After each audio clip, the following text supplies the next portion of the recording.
Ya, selamat malam Bapak.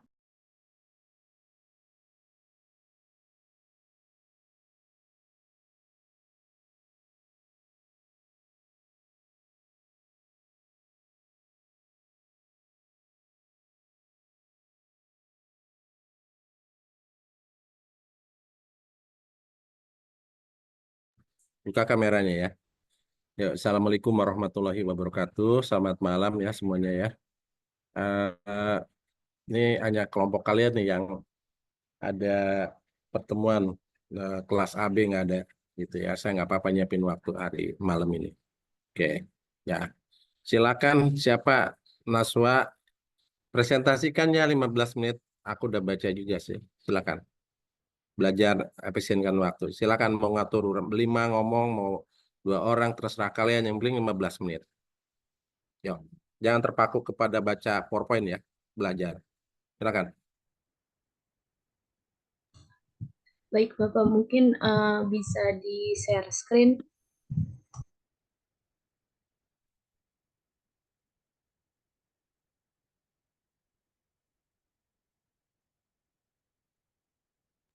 Izin Bapak dan teman-teman, apakah share screen-nya sudah terlihat?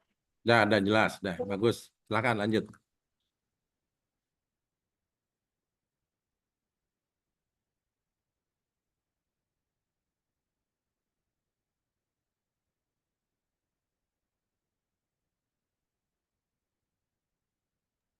Ya, baik. Assalamualaikum warahmatullahi wabarakatuh. Selamat malam Bapak dan teman-teman semua. Saya perwakilan dari kelompok 5 ingin mempresentasikan hasil kerja kami. Dengan kelompok 5 ada anggotanya. Yang pertama yaitu saya, Moya Barde Salim, Naswa Fauzia Zahra, Nola Saputri, Raihana Fadila Putri, dan Rena Syahrani Devi. Oke, di sini ada topik untuk presentasi kami. Di antaranya ada desain penelitian, populasi, sampel dan sampling, variabel penelitian, definisi operasional, serta skala pengukuran. Oke, kepada teman-teman dipersilakan. Iya, yang pertama itu ada desain penelitian. Next slide. Jadi desain penelitian itu merupakan cara sistematis yang digunakan untuk memperoleh jawaban dari pertanyaan penelitian. Dalam desain penelitian dimuat aturan yang harus dipenuhi dalam seluruh proses penelitian. Jadi secara luas, desain penelitian itu mencakup berbagai hal yang dilakukan peneliti, mulai dari identifikasi masalah, rumusan hipotesis, definisi operasional, cara pengumpulan data, hingga analisis data. Buat pemilihan desain penelitian ini itu sangat penting karena kalau desain penelitian yang dipilih tidak sesuai dengan pertanyaan penelitian atau tujuan penelitian, maka hasil dan kesimpulan yang diperoleh juga akan salah. Next slide. Jadi ada 2 metode penelitian, itu yang pertama ada penelitian kuantitatif dan yang kedua ada penelitian kualitatif. Penelitian kuantitatif itu penelitian yang dilakukan untuk menjawab pertanyaan penelitian dengan mengikuti kaidah keilmuan, yaitu yang konkret atau empiris, objektif, terstruktur, rasional, dan sistematis dengan perolehan data hasil penelitian yang berupa angka-angka serta analisis menggunakan metode statistika. Untuk penelitian kualitatif itu merupakan penelitian yang menghasilkan penemuan-penemuan tanpa menggunakan prosedur statistik. Penelitian kualitatif adalah salah satu prosedur penelitian yang menghasilkan data deskriptif berupa ucapan atau tulisan dan perilaku orang-orang yang diamati. Next slide.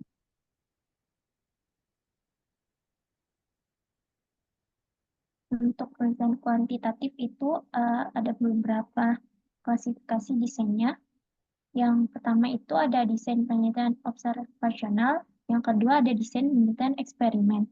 Untuk desain penelitian observasional itu dibagi lagi jadi 2. Yang pertama ada penelitian deskriptif yang mencakup survei rumah tangga, household survey, survei morbiditas, survei analisis jabatan, survei pendapat umum. Untuk penelitian analitik itu ada rancangan cross-sectional, desain case control, dan desain cohort.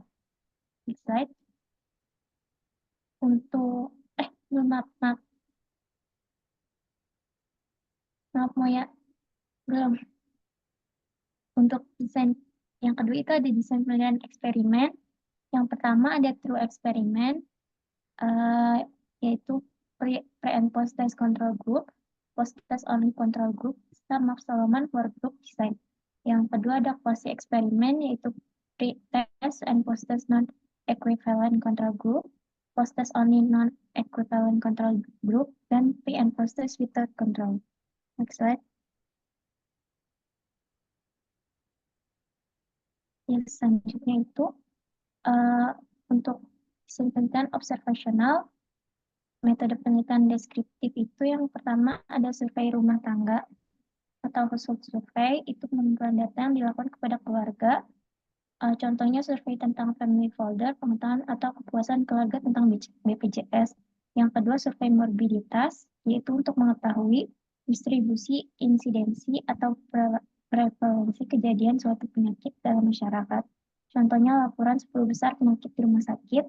Yang ketiga survei analisis jabatan, yaitu yang dilakukan untuk mengetahui tugas dan tanggung jawab petugas kesehatan. Contohnya gambaran kinerja petugas sekam medis dilihat dari faktor internal dan eksternal.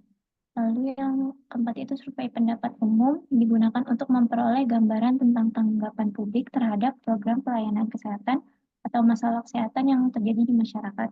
Contohnya untuk mengetahui kepuasan pasien terhadap pelayanan pendaftaran rawat jalan. Next slide. Selanjutnya untuk jenis yang kedua itu penelitian analitik.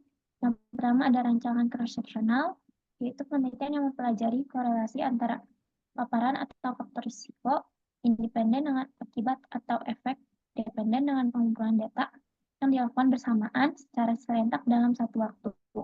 Contohnya itu hubungan pengetahuan dan sikap perawat terhadap perilaku pencegahan penularan HIV/AIDS di rumah sakit X. Variabel independennya yaitu pengetahuan dan sikap tentang pencegahan HIV/AIDS, dan variabel dependennya perilaku pencegahan penularan HIV/AIDS diukur dalam satuan waktu. Untuk yang kedua itu desain case control yang mempelajari sebab kejadian atau peristiwa secara retrospektif. Dalam bidang kesehatan, suatu kejadian penyakit diidentifikasi saat ini, kemudian paparan atau penyebabnya diidentifikasi pada waktu yang lalu. Contohnya hubungan kehamilan, anemia terhadap kelahiran bayi berat lahir rendah atau BBLR. Jadi peneliti akan memulai penelitian dengan membagi subjek ke dalam kelompok kasus, yaitu melahirkan bayi BBLR dan kelompok kontrol melahirkan bayi normal. Peneliti mengidentifikasi adanya kejadian anemia saat hamil pada kedua kelompok secara retrospektif. Next slide. Selanjutnya itu ada desain cohort, yaitu suatu penelitian yang mempelajari hubungan antara faktor risiko dengan efek yang dilakukan secara prospektif atau ke depan sebelum terjadinya efek. Subjek penelitian diikuti dan diamati secara terus-menerus sampai jangka waktu tertentu. Contohnya pengaruh berat badan lahir rendah terhadap tumbuh kembang balita. Peneliti memulai dengan mencari bayi BBLR sebagai kelompok risiko dan bayi lahir BBN normal sebagai kelompok risiko negatif atau variabel independen. Setiap bayi yang terpilih menjadi sampel diikuti perkembangannya dan diukur tumbuh kembangnya secara kontinu sesuai dengan periode waktu yang ditentukan variabel dependen. Next. Selanjutnya itu ada desain penelitian eksperimen, yaitu penelitian yang memberikan perlakuan atau intervensi yang bertujuan untuk mengetahui akibat yang ditimbulkan setelah dilakukan intervensi kepada satu atau lebih kelompok. Kemudian hasil intervensi tersebut dibandingkan dengan kelompok yang tidak diberikan intervensi atau kontrol. Next slide.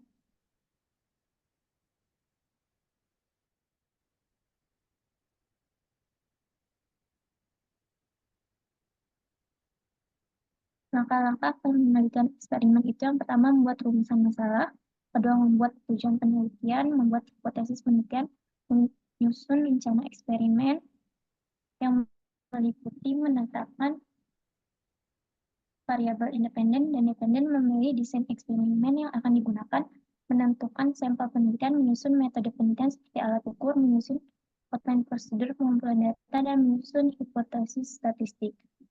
Selanjutnya, melakukan pengumpulan data tahap pertama atau pretest, lalu melakukan eksperimen, melakukan pengumpulan data tahap kedua atau posttest, lalu melakukan pengolahan,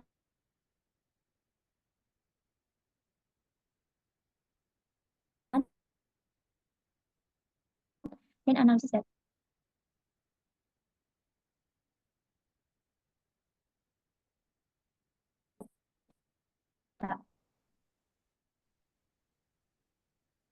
Next slide. Next slide.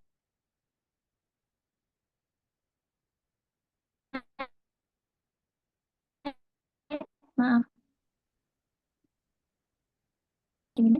Atau eksperimen ini itu yang pertama ada pre and post test control group. Jadi langkah-langkah yang dilakukan untuk melakukan eksperimen itu yaitu respondennya dibagi secara random menjadi 2 kelompok atau lebih. Yang satu kelompok adalah sebagai kelompok pelakuan dan kelompok lain sebagai kelompok kontrol atau pembanding. Sebelum pelakuan pada semua kelompok akan dilakukan pengukuran awal atau pretest untuk menentukan kemampuan atau nilai awal responden sebelum perlakuan. Pada kelompok perlakuan diberikan intervensi sesuai dengan protokol, dan pada kelompok kontrol tidak dilakukan intervensi atau dilakukan intervensi standar. Setelah perlakuan dilakukan, pengukuran akhir atau post-test pada semua kelompok untuk menentukan efek perlakuan. Next slide. Selanjutnya itu ada post-test only control group. Ini sama seperti desain pre and post-test control group. Hanya pada desain ini tidak terdapat pengukuran awal atau pretest, jadi cuma ada post-test aja. Nanti kesimpulan hasil penelitian didapat dengan cara membandingkan data post-test antara kelompok perlakuan dengan kelompok kontrol. Next slide.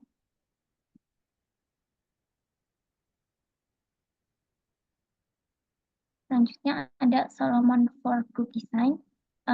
Kalau di sini respondennya akan dibagi menjadi 4 kelompok dengan cara randomisasi. Yang 2 kelompok pertama, yaitu kelompok 1 dan kedua, akan menjadi kelompok perlakuan dan kelompok kontrol. Pada kedua kelompok ini dilakukan pretest dan posttest. Untuk pada kelompok 3 dan 4 tidak dilakukan pretest, kelompok 3 diberikan perlakuan, sedangkan kelompok 4 sebagai kelompok kontrol. Tujuan penggunaan 2 kelompok tambahan tanpa pretest yaitu untuk meningkatkan validitas internal, terutama pada penelitian di mana pengalaman responden mengikuti pretest mempengaruhi hasil posttest. Pada beberapa kasus, peningkatan nilai posttest tidak hanya disebabkan oleh efek perlakuan, tetapi juga oleh pengalaman menjawab pretest. Next slide.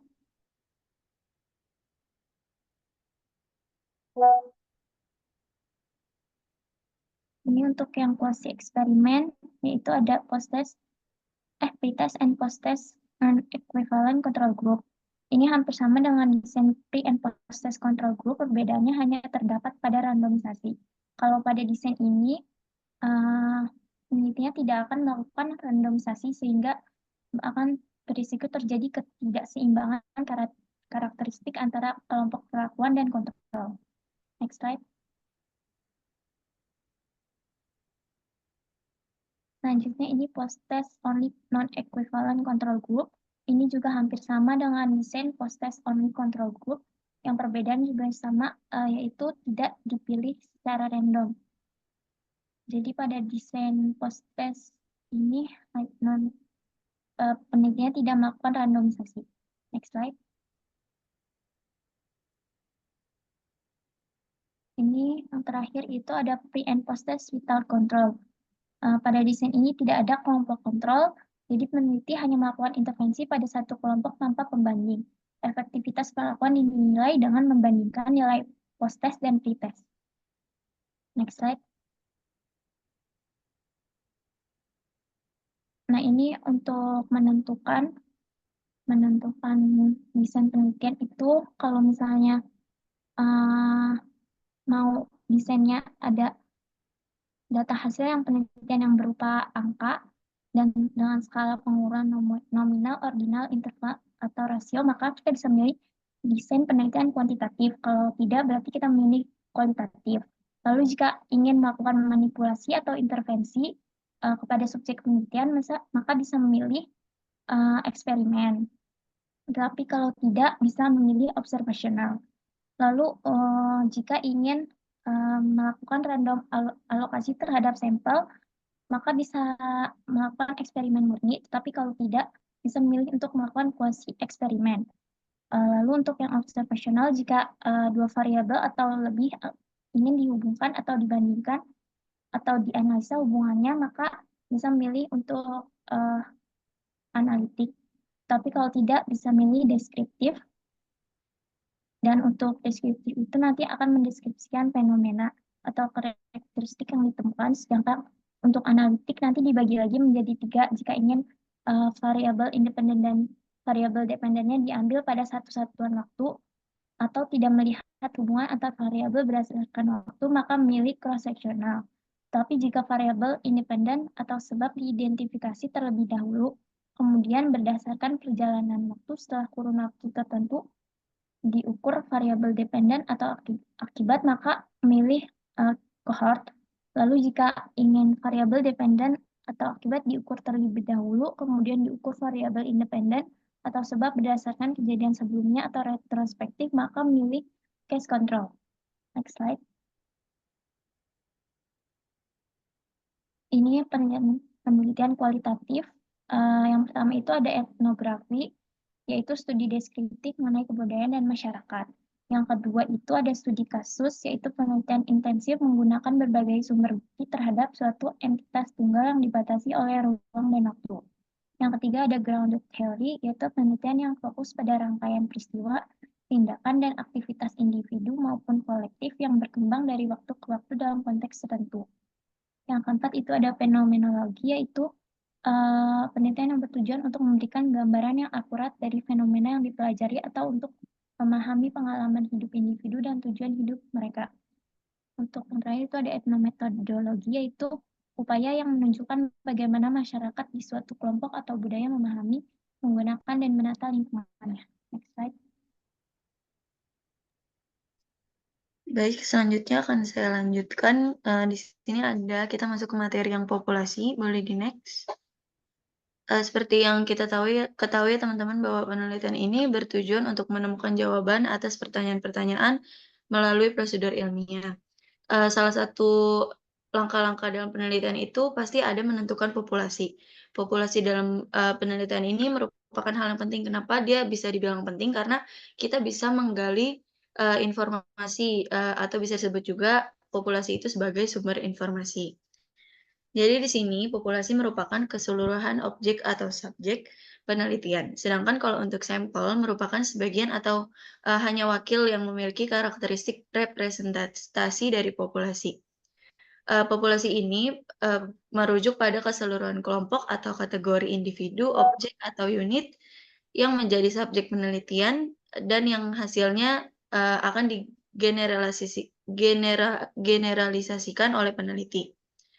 Oleh karena itu, populasi dapat didefinisikan oleh sejumlah karakteristik dalam suatu kelompok yang digunakan para ahli statistik untuk menarik kesimpulan sebagai subjek penelitian.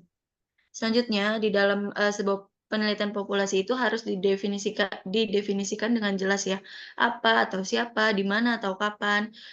Jika apa atau siapa itu lebih kepada isi dari penelitian, sedangkan di mana diartikan sebagai luasan penelitiannya dan kapan diartikan sebagai waktunya. Selanjutnya, jika kita memiliki kesalahan dalam menentukan populasi, itu juga bisa akan berakibat yang fatal, jadi tidak tepatnya data, sehingga nanti hasil penelitian pun tidak memiliki kualitas yang baik, tidak representatif, dan tidak memiliki daya generalisasi yang baik. Boleh di next slide-nya. Secara umum, populasi dapat diklasifikasikan dalam 3 jenis, yaitu berdasarkan jumlah populasi, berdasarkan sifat populasi, dan juga berdasarkan perbedaan yang lainnya.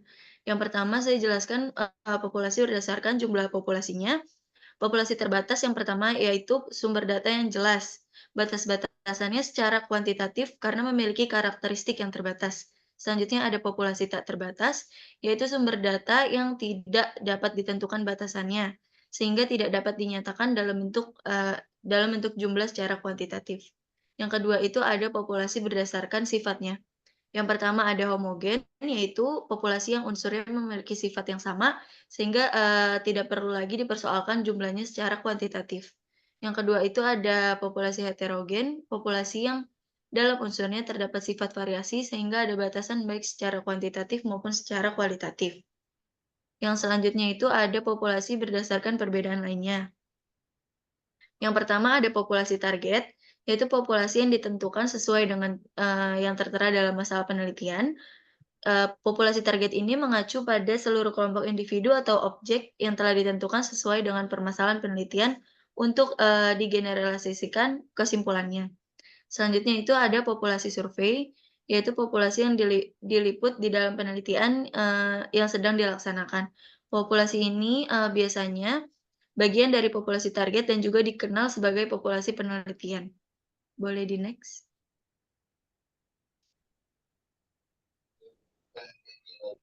Baik, izin masuk. Selanjutnya itu adalah sampel dan sampling. Yang pertama di sini ada sampel. Sampel ini adalah bagian dari populasi yang dipilih untuk diambil dan diteliti dalam sebuah penelitian. Nah, menurut Sunarto pada tahun 1987, sampel ini merupakan suatu bagian yang dipilih dengan cara tertentu untuk mewakili keseluruhan kelompok populasi.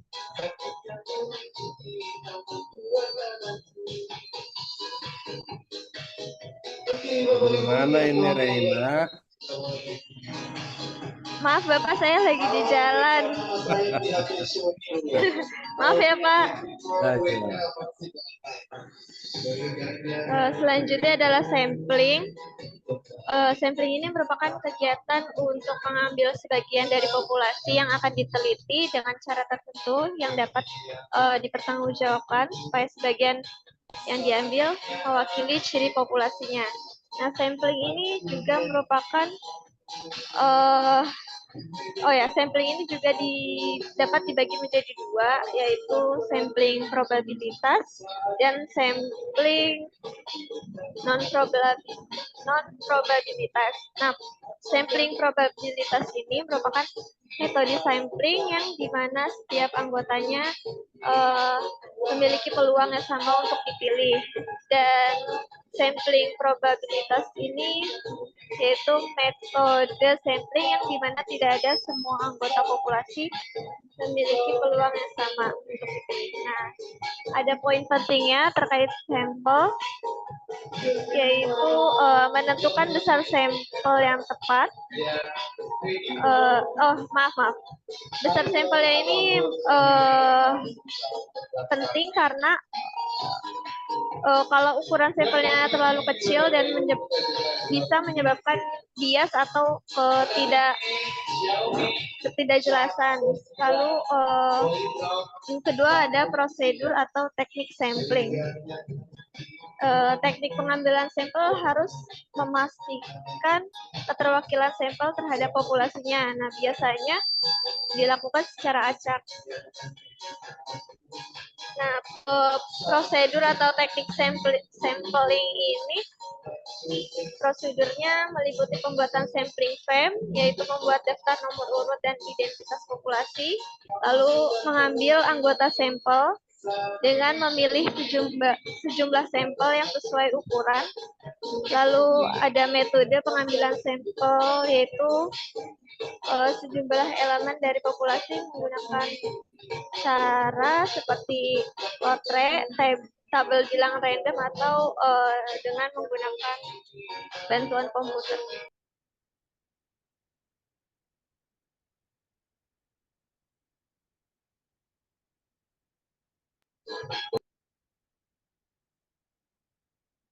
Iya, selanjutnya variabel penelitian bisa di next.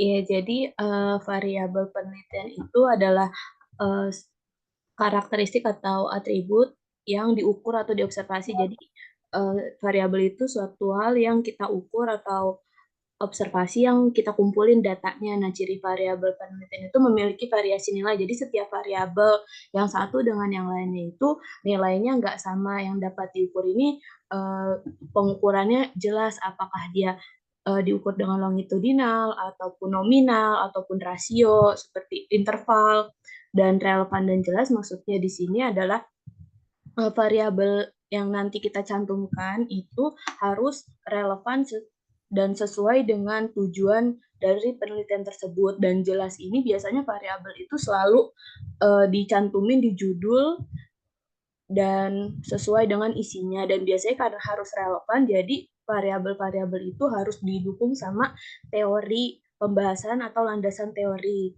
Bisa di next. Ya, jadi ada variabel bebas dan variabel terikat. Kalau misalkan variabel bebas ini disebut juga variabel independen. Nah, ini variabel yang mempengaruhi variabel lain. Jadi intinya di variabel ini adalah variabel yang bisa kita variasikan atau manipulasi. Nah, ini ada contohnya, kayak pengaruh pemberian madu terhadap penyembuhan luka dekubitus. Nah, ini variabel bebasnya adalah pemberian madu, dan terikatnya adalah penyembuhan luka dekubitus. Lalu setelah itu variabel terikat itu adalah variabel yang dipengaruhi atau variabel dependen. Nah, ini variabel yang bakalan kita kumpulin datanya atau kita amati dan kita ukur.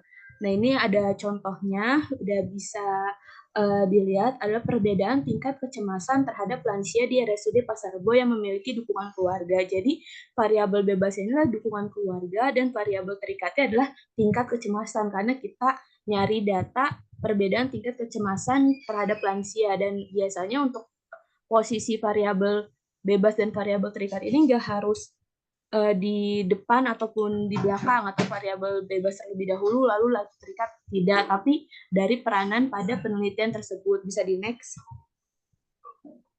Jadi ini ada variabel kontrol. Variabel kontrol ini variabel yang dikontrol. Jadi tidak ada perbedaan antara satu kelompok dengan kelompok lain atau tidak ada perubahan sama sekali. Misalkan contohnya pengaruh senam jari kaki terhadap hipertensi pada lansia di RSUD Pasar Rebo. Nah, variabel kontrolnya ini lansia di RSUD Pasar Rebo. Jadi nggak ada pasien ataupun subjeknya itu kayak remaja ataupun dewasa muda, tapi harus lansia, dan itu harus jelas lansianya di mana. Lalu apa bedanya perbedaan kelompok kontrol sama variabel kontrol? Kalau misalkan dari fungsinya, kelompok kontrol itu mengurangi potensi gangguan yang dapat variabel kontrol itu mengurangi potensi gangguan yang dapat mempengaruhi hasil eksperimen. Dan kalau misalkan kelompok kontrol itu sebagai pembanding, kan kalau misalkan variabel kontrol itu semua variabel itu sama. Jadi lansia dengan hipertensi di RSUD Pasar Rebo. Sedangkan kalau kelompok kontrol ini pada variabel bebasnya, kelompok yang tidak diberikan senam jari kaki, ada kelompok juga yang diberikan senam jari kaki. Bisa di next.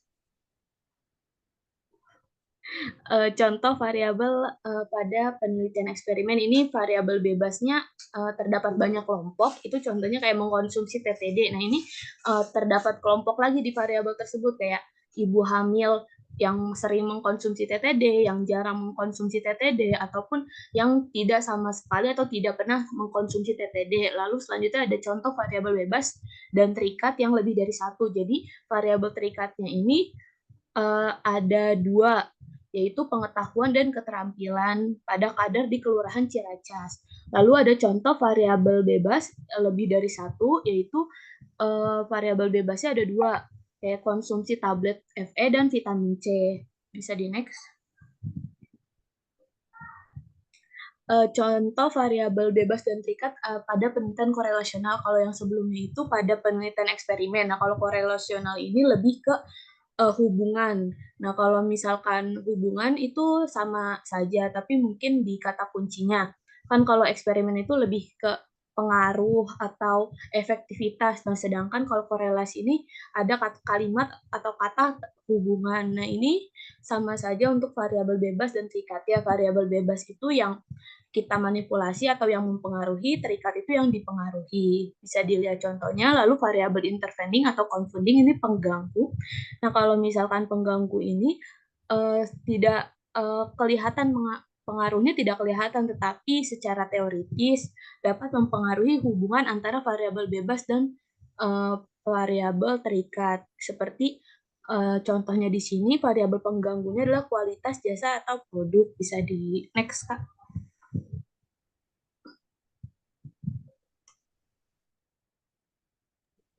Ya, selanjutnya ada definisi operasional. Di sini definisi operasional adalah penjelasan rinci tentang bagaimana suatu variabel atau konsep diukur atau diidentifikasikan dalam konteks penelitian tertentu. Definisi operasional bertujuan untuk menghilangkan ambiguitas dengan menyediakan panduan yang jelas dan spesifik tentang bagaimana konsep abstrak atau variabel diubah menjadi sesuatu yang dapat diamati dan diukur. Dengan menggunakan definisi operasional, peneliti dapat memastikan bahwa pengukuran dilakukan dengan konsisten di seluruh subjek penelitian. Selanjutnya ada jenis, tujuan, dan manfaat. Kita bahas yang jenis dulu. Di sini ada beberapa jenis, di antaranya ada definisi operasional berdasarkan pengukuran. Definisi operasional berdasarkan pengukuran ini tuh menggambarkan gimana suatu variabel ini dapat diukur secara langsung. Contohnya kayak tinggi badan yang bisa diukur dengan meteran atau penggaris gitu. Selanjutnya ada definisi operasional berdasarkan kategori. Yang berdasarkan kategori ini menjelaskan bagaimana suatu variabel diklasifikasikan ke dalam kategori tertentu. Misalnya pendapatan UMR di bawah UMR atau lebih dari UMR. Atau juga biasanya selain pendapatan misalnya berat badan normal, obesitas, atau lebih kurus dari batas normal itu. Selanjutnya ada definisi operasional berdasarkan observasi.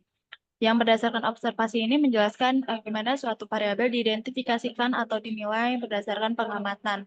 Misalnya partisipasi aktif dalam kelas dapat didefinisikan sebagai frekuensi mengangkat tangan atau memberikan kontribusi selama diskusi kelas seperti bertanya atau menanggapi seperti itu. Selanjutnya ada definisi operasional berdasarkan proses atau aktivitas.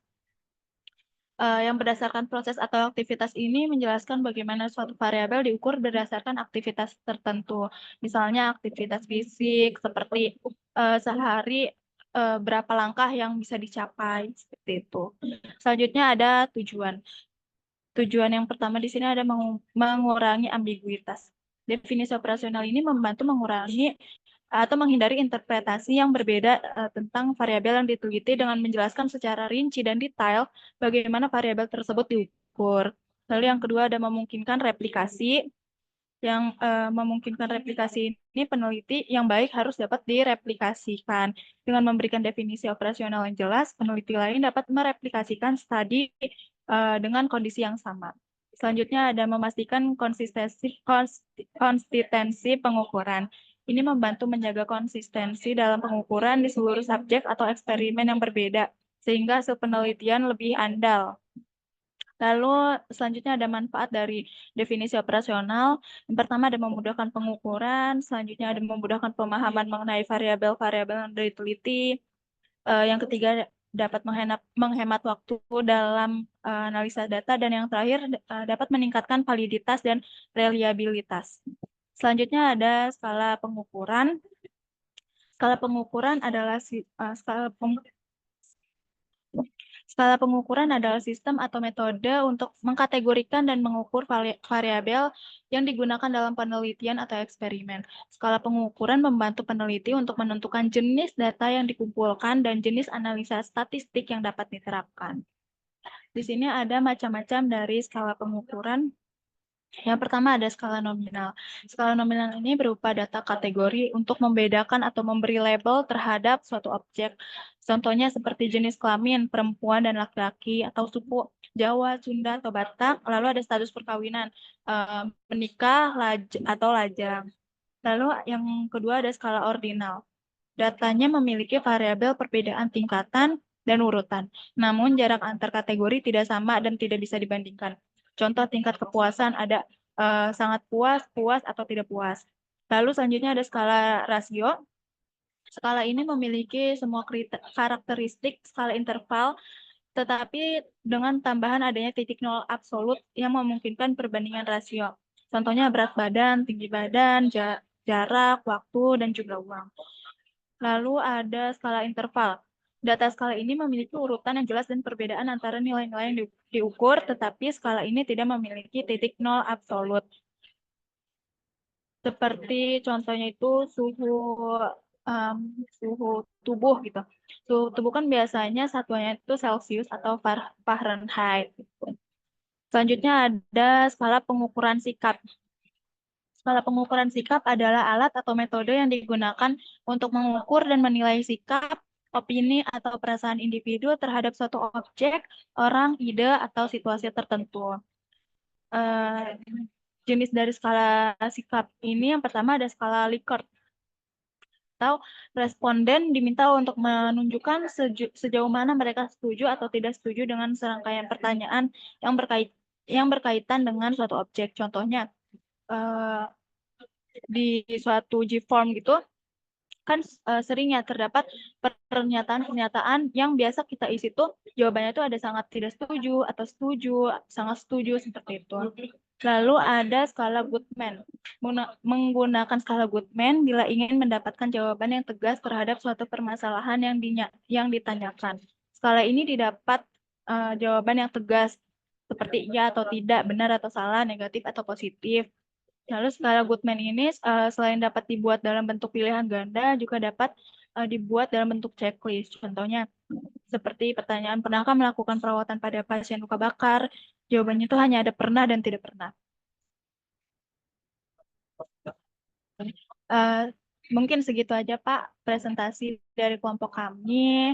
Kurang lebihnya mohon maaf, saya kembalikan kepada Pak Nana. Terima kasih.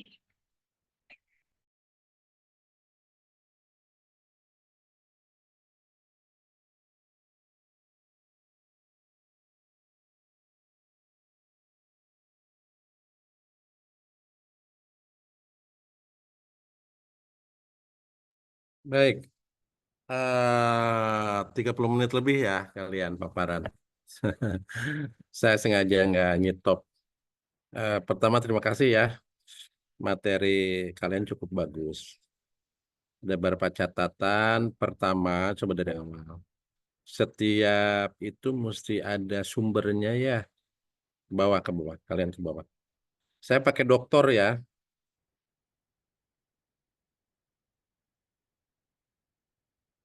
Ya, saya nanti pakai doktor. Doktor aja nggak usah S2. S2 S1-nya saya udah doktor, udah postdoc saya. Oke.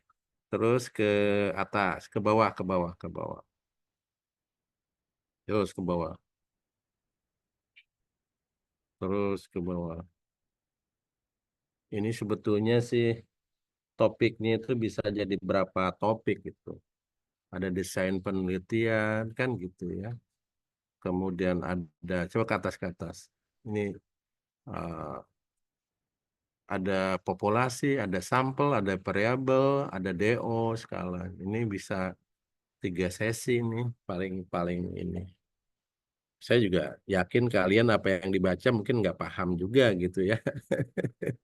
Ada yang masih remang-remang gitu ya. Oke, terus ke bawah, bawah, terus ke bawah, terus ke bawah. Oke, stop. Ini kan ada kuantitatif kualitatif ya. Saya pernah jelasin kalau nggak di kelas ini ya. Oke, terus. Nah, ini kayak begini-begini itu di bawahnya sumber dari mana. Kalau lebih dari 2 referensi disebut aja sumber ini, koma ini gitu tahunnya ya. Dibiasakannya. Ya, terus bawah. Nah, kalian kan ingin menyebutkan ada penelitian itu, coba balik ke atas. Ini kan kamu menjelaskan yang kuantitatif nih ya. Ada observasional sama eksperimental. Observasional itu deskriptif analitik gitu kan. Eksperimental itu ada murni, ada semu kata. Ada kuasi eksperimen gitu kan. Oke. Kalau kalian akan melakukan penelitian, kemungkinan kamu akan milih desain yang mana nih?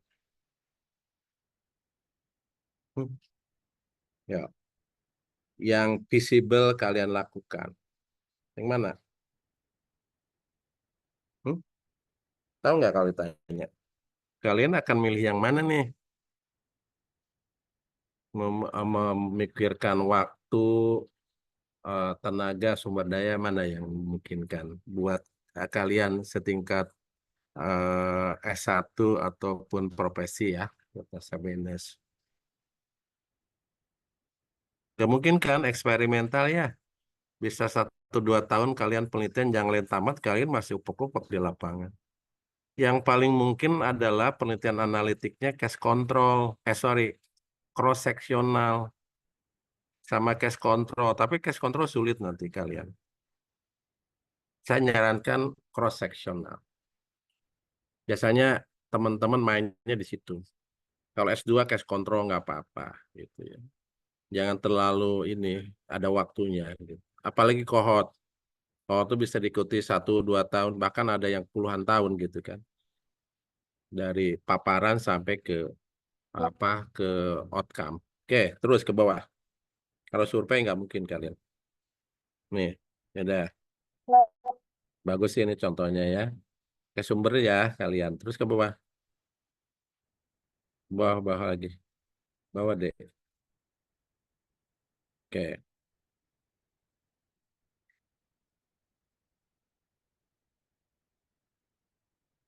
Oke lah, nggak apa-apa sih. Oke, lanjut terus ke bawah.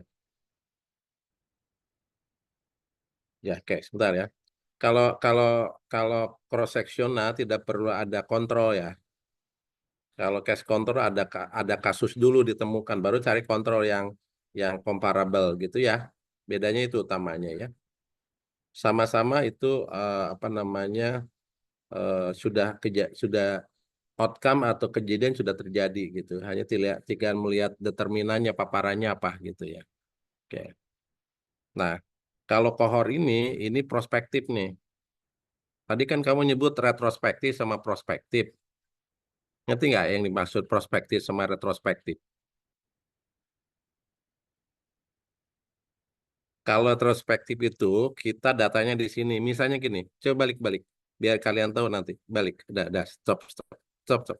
Nih, hubungan taruhlah misalnya kalian mau nggak mana mau desain case control misalnya. Hubungan kehamilan anemia terhadap kelahiran bayi berat badan lahir rendah. BBLR itu sudah kejadian tuh. Itu ya. Dilihat ke belakang. Anemi enggak dia ibunya gitu kan. Kasusnya. Nah, sebabnya apa dia anemi gitu kan? Ini kejadian udah jadi nih. Kemudian kontrolnya dicari yang tidak BBLR kan. Maka disebut retrospektif ke belakang. Kejadian sudah ada, lihat ke belakang tuh. Faktor-faktor penyebab, faktor-faktor yang berhubungan dengan terjadinya BBLR. Kalau prospektif, ibu misalnya penyebab BBLR itu apa? Sebentar ya, nih ada staf khusus menteri nelpon sebentar ya.